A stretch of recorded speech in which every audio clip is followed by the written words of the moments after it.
Kalau psikiater itu merasa sudah kayak masuk neraka. Kok kayaknya kesannya ketemu setan gitu. Hai sahabat Bedante, welcome to Bedante Show. Di sini kamu bisa denger real story tentang profesi, bisnis, dan hobi. Pastinya kamu bakal dapat banyak ide, insight, dan kesempatan dari sharing para inspiring people. So enjoy, Bedante, be fun, be cuan, be inspired. Jangan lupa subscribe.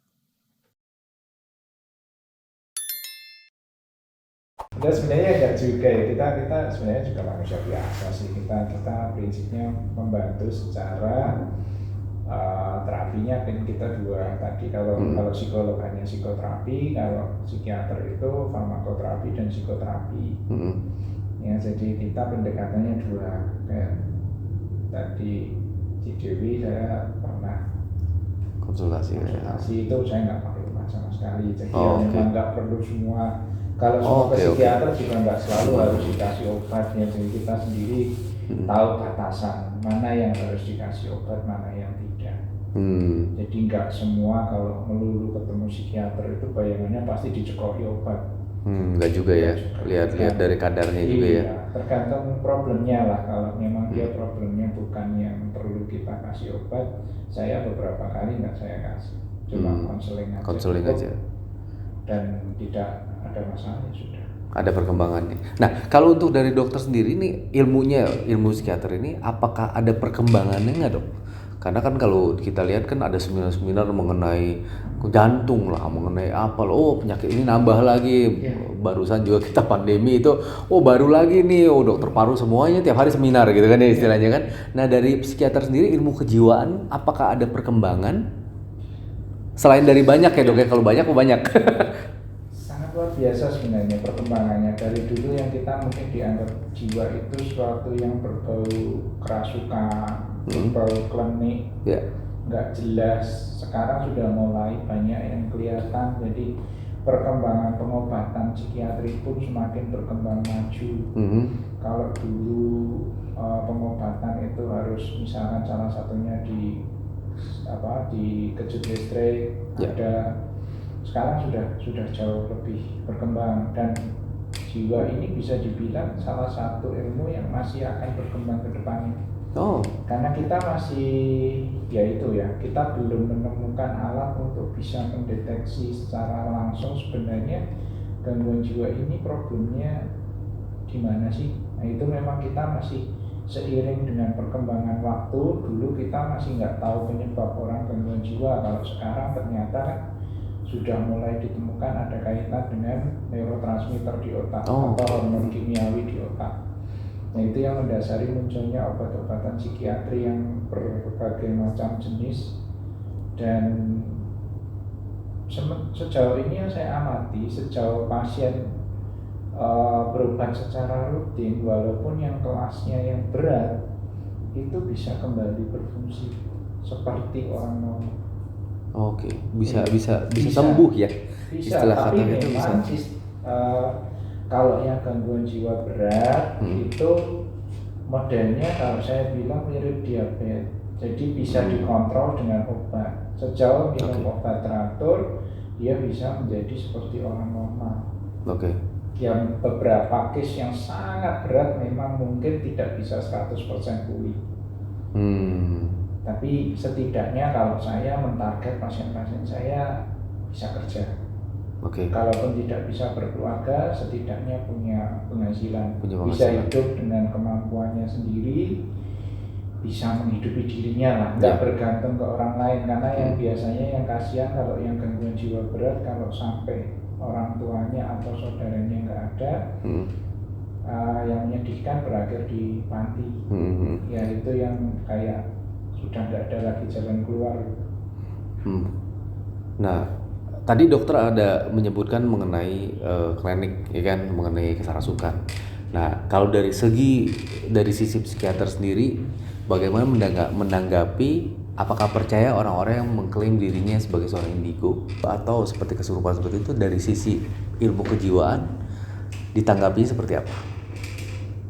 Ya, saya tidak menyatakan bahwa tidak ada orang indigo ya. Kalau kita bicara tentang agama pun, kita bicara tentang adanya setan, adanya malaikat.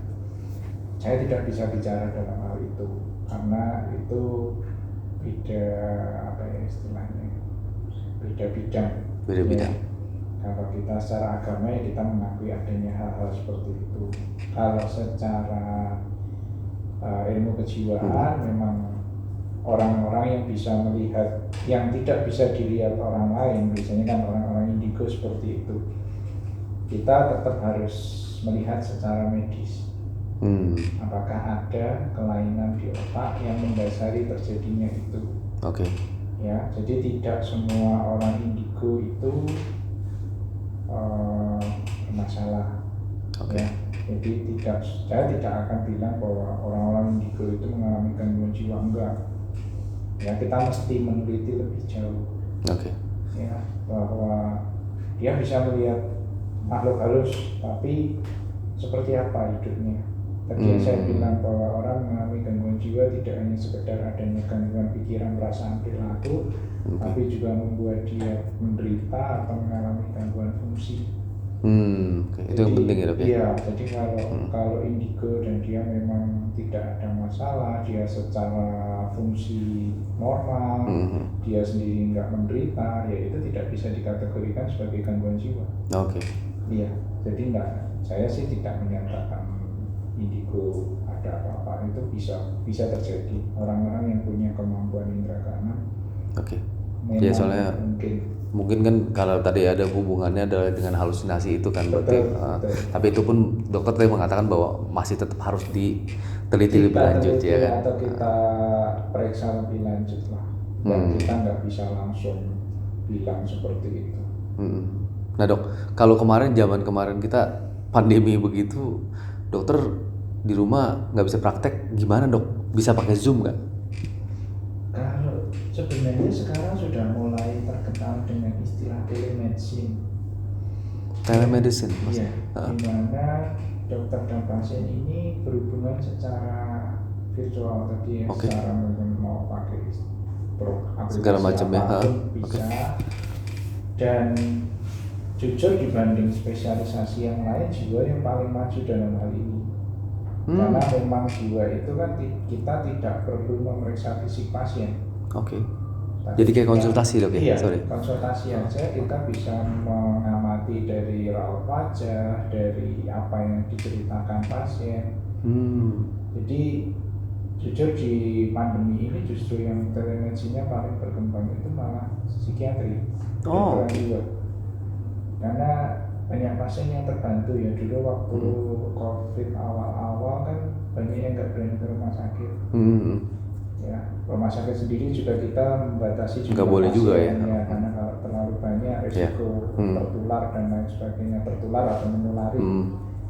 Sehingga memang perkembangan telemedicine sejak era pandemi ini cukup pesat. Sekarang sih untuk spesialisasi yang lain juga ada telemedicine, tapi kelemahan untuk spesialisasi yang lain kan harus tetap ada pemeriksaan fisik.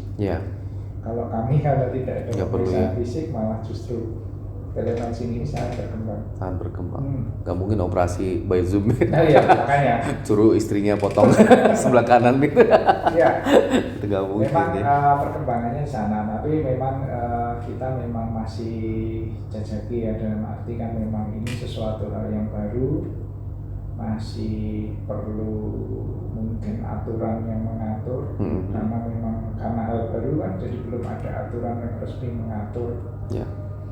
Jadi ya mungkin bertahap mungkin ke sana bisa suatu saat. Kemungkinan itu terbuka lebar. Dan itu bisa ngebantu lebih banyak orang ya dok ya, kalau dengan kondisi seperti itu ya, tanpa perlu nunggu ngantri kan. Bagi pasien sendiri ya itu nggak perlu ngantrinya di rumah. Ngantri di rumah ya. Tinggal nunggu mungkin jam. Menguntungkan juga sih. Jadi ya namanya teknologi, perkembangan pasti ada. Nah, karena podcast kita mengenai profesi dok, jadi mungkin sahabat Bedante ini ada beberapa yang nonton kita nih pengen tahu psikiater, terus dia mau masuk ke dunia psikiater. Ada nggak dokter bisa berikan saran-saran mereka untuk sebenarnya psikiater itu ini enak lu begini atau gimana gitu dok, supaya mereka bisa lebih baik? Iya. Kalau bicara enak gak enak, semua profesi pasti ada unsur enak gak enaknya. Tapi untuk psikiater sendiri memang gak enaknya adalah sekolahnya lama kan. Kita harus sekolah dulu S1, ambil jurusan kedokteran sampai lulus jadi dokter umum. Lulus dokter umum biasanya juga masih ada internship dan lain sebagainya sebelum akhirnya harus ngambil sekolah lagi spesialisasi 4 tahun. Jadi kalau di total gitu sekolahnya sekitar 10 tahun sekolahnya saja. Jadi ya itu butuh waktu yang lama. Dan memang yang kedua juga stigma psikiatri sendiri ini masih ya di mata semua masyarakat masih kurang begitu menarik ya. Tapi di satu sisi, satu hal yang saya sukai dari psikiatri ini, kita bisa melihat manusia secara utuh. Tidak hanya lagi melihat bahwa kesehatan itu terbatas pada fisik, tapi ternyata peran psikis itu luar biasa. Dan kalau bagi yang peminat, sebenarnya kalau saya bilang semua orang atau semua profesi yang terkait dengan kejiwaan ini termasuk profesi yang mulia ya. Karena kalau saya bilang orang sakit kanker sampai stadium yang paling berat dia tetap meninggal sebagai manusia.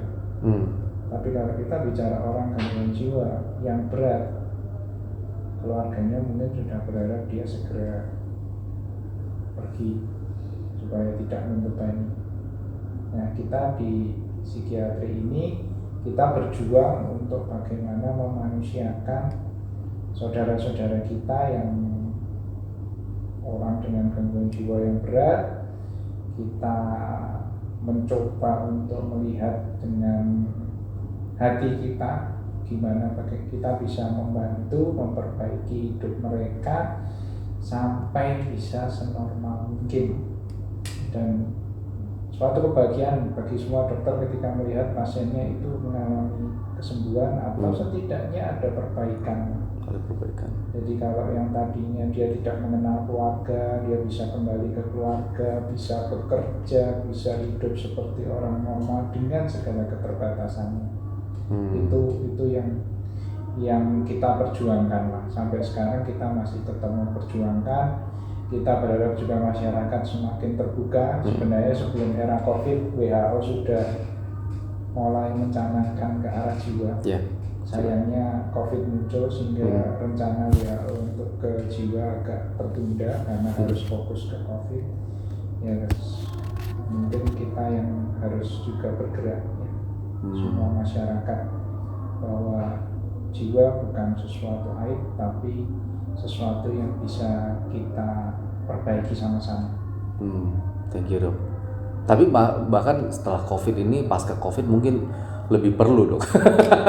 Karena banyak yang tergoncang. Kalau kita bicara COVID, ternyata efek COVID tidak hanya ke organ paru-paru, tapi ada istilahnya long COVID, di mana dia juga menyerang ke otak dan munculnya keluarnya bisa cemas, bisa depresi, bisa gangguan tidur. Banyak. Saya menemukan banyak kasus pasca COVID jadi nggak bisa tidur, jadi cemas, jadi kepikiran waktu kena COVID, trauma atau yang sedih tanpa sebab. Pernah saya menemukan. Jadi efek dari COVID tidak hanya ke fisik, tapi ternyata ke jiwa juga ada, dan kasusnya cukup banyak. Ya. Bukan cuma gara-gara bisnisnya lagi rusak, gara-gara COVID harus tutup gitu kayaknya. Itu banyak juga ya. Saya menemukan ada yang karena itu ya, tapi ada juga yang nggak ada sebabnya. Dia sendiri nggak tahu. Kalau dibilang hidup saya nggak ada yang berubah, tapi kenapa saya tiba-tiba sedih dan tidak tahu sebabnya. Jadi bermacam-macam. Thank you dok for sharing dok. Waduh, udah ngeluangin waktu buat kita sangat-sangat appreciate dok. Sama-sama semoga. Oke, sahabat Bedanti, jadi mesti diingat apa yang kita obrolin barusan, bahwa profesi psikiater ini sekarang juga banyak dibutuhkan dan mungkin kedepannya akan jauh lebih butuh banyak, Karena memang perkembangan itu juga perkembangan zaman ini makin cepat, makin rapid. Banyak orang yang mungkin gak kekejar atau mungkin di sela-sela itu mereka ada mengalami down atau kehancuran ya kan, dimana dibutuhkan professional help gitu kan. Jadi seperti itu. Nah bagi Anda juga yang mungkin ngerasa, ini saya juga baru tahu nih fakta bahwa dimulai dari gangguan tidur. Jadi bagi Anda yang tiba-tiba tidurnya kurang nyenyak, hati-hati.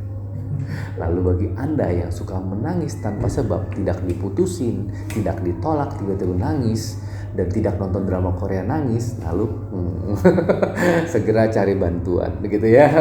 Oke, thank you very much for watching. Di Bedante ini kita mengulas mengenai profesi, komunitas, dan bisnis. Jadi kalau misalnya ada pertanyaan mengenai profesi psikiater, silakan di komen di kita di YouTube kita, channel kita, atau di komen juga di Instagram kita. Nanti Instagram dokter boleh kita izin? Boleh ya dok ya? Boleh izin, kita bisa tampilkan. Jadi kalau misalnya ada pertanyaan bisa kita saling sharing pertanyaan gitu. Thanks for watching dok. Terakhir kita ada salam Bedante dok. Salamnya kayak gini dok. Terbalik dok ya. Bedante gitu ya. Kita nanti sama-sama salam ke kamera. Tagline kita adalah be fun, be cuan, be inspired dok. Jadi segala sesuatu yang fun dan juga harus cuan pastinya gitu kan, dan menginspirasi gitu.